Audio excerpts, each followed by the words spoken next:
আসসালামু আলাইকুম, welcome to my another video. আশা করি যে যেখান থেকে আমার আজকের ভিডিও দেখছেন আল্লাহর রহমতে ভালো আছেন। আমরাও আপনাদের দোয়া এবং আল্লাহর অশেষ রহমতে আলহামদুলিল্লাহ ভালো আছি।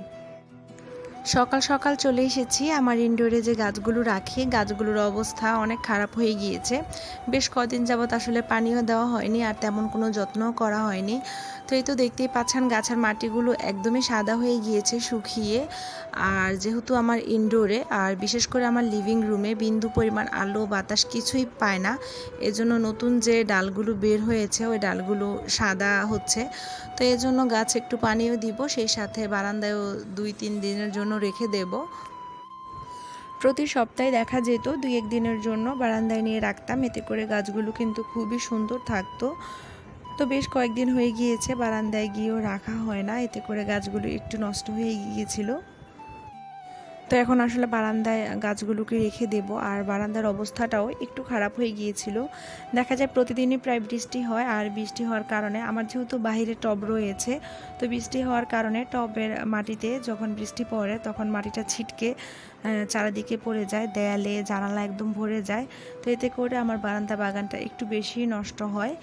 তো প্রতিদিনই আসলে ক্লিন করতে হয়। এখন যেহেতু একটু রোজা চলছে, তো রোজার সময় আসলে প্রতিদিন ক্লিন করতে এনার্জিও লাগে না, তো এই জন্য আসলে একটু নষ্ট হয়ে আছে। তো আজকে ভাবলাম আজকে পুরো বারান্দাটাই ক্লিন করব। তো প্রথমে আমি টেবিলটাকে একটু ক্লিন করে নিচ্ছিলাম। যাই হোক, আমার বারান্দা বাগানে কিন্তু বেশ কিছু পাতাবাহারের কালেকশন রয়েছে বা ইনডোর প্লান্ট। তো পরবর্তীতে ভাবছি ইনডোর প্লান্ট নিয়ে বা ইনডোরে কোন গাছগুলো সবচেয়ে ভালো হয় বা অল্প আলোতে, সেটা নিয়ে আলাদা করে একটা ভিডিও করব ইনশাআল্লাহ, যদি সময় ও সুযোগ হয়।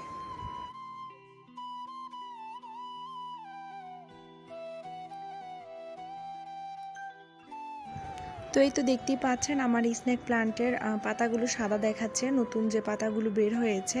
তার কারণ হচ্ছে আমার ইনডোরে যেহেতু বিন্দু পরিমাণ আলো বাতাস থাকে না, এজন্য আসলে নতুন যে পাতাগুলো সাদা হয়ে গিয়েছে। এর জন্য যদি আমি প্রতি সপ্তাহে 1 দিন বা 2 দিনের জন্য একটু আলো বাতাস পেতো বা আমি বারান্দায় রেখে দিতাম, তাহলে আর এমনটা হতো না। তো বারান্দা বাগানে বেশ কিছুক্ষণ ছিলাম, বারান্দাটাকে খুব ভালো করে ক্লিন করেছি। তো আজকে হচ্ছে 14 রোজা, আর 14 রোজা হচ্ছে আমার ছোটো ভাই এসেছিল। ছোটো ভাইয়ের সাথে এই রোজার প্রথমবারের মতো আজকে আমরা ইফতারি করব বা রমজানের সময়টা কাটাবো। তো আমি রান্নাঘরে চলে এসেছি, আর রান্নাঘরে বেশ কিছু থাল বাসনও জমা ছিল, থাল বাসনগুলো ক্লিন করে নিয়েছি। আর এই তো আমি ছোলা বুট ভিজিয়েছি, সকালেই ভিজিয়েছিলাম, রাতে আসলে মনে ছিল না। অন্য সময় দেখা যেত আমি রাতে এই ছোলাটা ভিজিয়ে রাখতাম, এতে করে খুব সুন্দর করে ফুলে যেত। আর এই তো দেখতেই পাচ্ছেন প্রতিদিনের মতো বৃষ্টিও শুরু হয়ে গিয়েছে। আর আজকে কিন্তু প্রচুর পরিমাণে বৃষ্টি হয়েছিল দুপুরে, তো এখন বৃষ্টিটা একটু কমে গিয়েছে। আর যখনই বৃষ্টি হচ্ছিল আমার ছোটো মেয়ে হচ্ছে বৃষ্টি দেখতে চাচ্ছিল, তো একবার ওকে বারান্দায় নিয়ে এসেছিলাম, কিন্তু ও ওখান থেকে আর যেতেই চাচ্ছিল না। কিন্তু প্রচুর পরিমাণে বৃষ্টি থাকার কারণে ওকে নিয়ে গিয়েছি জোর করে। তো এখন যেহেতু বৃষ্টিটা একটু কমে গিয়েছে, এজন্য ভাবলাম ওকে বারান্দায় একটু সময়ের জন্য দাঁড় করিয়ে দিই, না হলে সে অনেক কান্নাকাটি করছিল। অবশেষে আমার ছোট মেয়েকে চেয়ার দিয়ে বারান্দায় দাঁড় করে দিয়েছি, আর ও মনের সুখে হচ্ছে বৃষ্টি দেখছিল। তো এই তো বিকেলবেলা আমি ইফতারির সব কিছু মোটামুটি রেডি করে রেখেছি। আর আগে থেকে একটু রেডি করে রাখলে ইফতারির সময়টা বা শেষ সময়টাতে একটু তাড়াহুড়ো করতে হয় না। তো এটা আমি বরাবরই করি, আগে থেকে সব কিছু রেডি করে রাখি। যেহেতু আমাকে প্রতিদিনই এসব ভাজা পোড়াগুলো করতে হয় বা ইফতারিগুলো রেডি করতে হয়, তো এই জন্য আমি প্রতিদিন একটু আগে ভাগেই করার চেষ্টা করি। এই তো আমার ভাজা পোড়াও হয়ে গিয়েছে, আর একটা লাচ্ছি করব, এজন্য আমি ব্লেন্ডারটা নামিয়ে রেখেছি। আর আমার ছোট ভাইও চলে এসেছে, বিকেলেই এসেছে ও। তো যেহেতু ভাজা পোড়া হয়ে গিয়েছে, এখন হচ্ছে ফলগুলো কেটে ফেলবো। এই তো ইফতারির আগ মুহূর্তে সব কিছু রেডি করে ফেলেছি, কেটে কুটে ভাজা পোড়া, এবং আরিয়ার পাপা হচ্ছে বাইরে থেকে হালিম এনেছিল, তা হালিমটাও রেডি করে নিয়েছি। আর হচ্ছে লাচ্ছি আর শরবত করেছিলাম রুয়াবজা দিয়ে। তো সব কিছু আমি টেবিলে রেডি করে নিয়েছি। আলহামদুলিল্লাহ, মহান আল্লাহ পাকের কাছে অনেক অনেক শুকরিয়া। এ পর্যন্ত যতগুলো রোজা কেটেছে আলহামদুলিল্লাহ অনেক ভালোভাবে কেটেছে।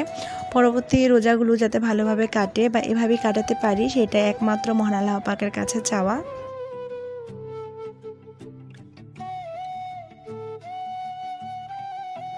এই তো আমরা সবাই মিলে মুড়ি মাখিয়ে খাচ্ছি, আর এভাবে আসলে আমরা প্রতিদিনই মুড়ি মাখিয়ে খাই।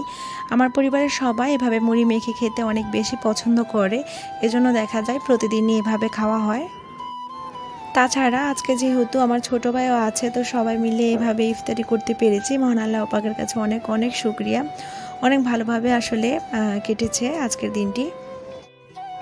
এছাড়া এবারের রমজানে কিন্তু আমার নানার পরিবারের সদস্য আমার প্রিয়জনদের সাথে ইফতারি করতে পেরেছি। তো সব মিলিয়ে আসলে অনেক বেশি ভালো লেগেছে। মহান আল্লাহ পাকের কাছে অনেক অনেক শুকরিয়া আদায় করলেও আসলে কম হবে।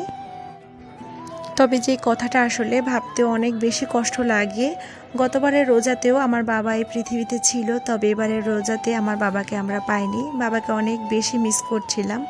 সবাই আমার আব্বার জন্য দোয়া করবেন, মহান আল্লাহ পাক যেন আমার আব্বাকে ওপারে ভালো রাখে। তো এই তো ইফতারির পরে আরিয়ার পাপা বাইরে গিয়েছিল, আর আমাদের সংসারের প্রয়োজনে বেশ কিছু বাজারও নিয়ে এসেছে। তো এখন এগুলো একটু গুছিয়ে রাখবো। সেই সাথে আপনাদের কাছ থেকেও বিদায় নিয়ে নেব। যারা এতক্ষণ পর্যন্ত আমার ভিডিওর সঙ্গে আছেন তাদেরকে অসংখ্য ধন্যবাদ এতক্ষণ পর্যন্ত ভিডিওটি দেখার জন্য। এবং আমার আজকের ভিডিওটি যদি আপনাদের কাছে বিন্দু পরিমাণ ভালো লেগে যায় তাহলে প্লিজ ভিডিওটিতে একটি লাইক দিয়ে দিবেন।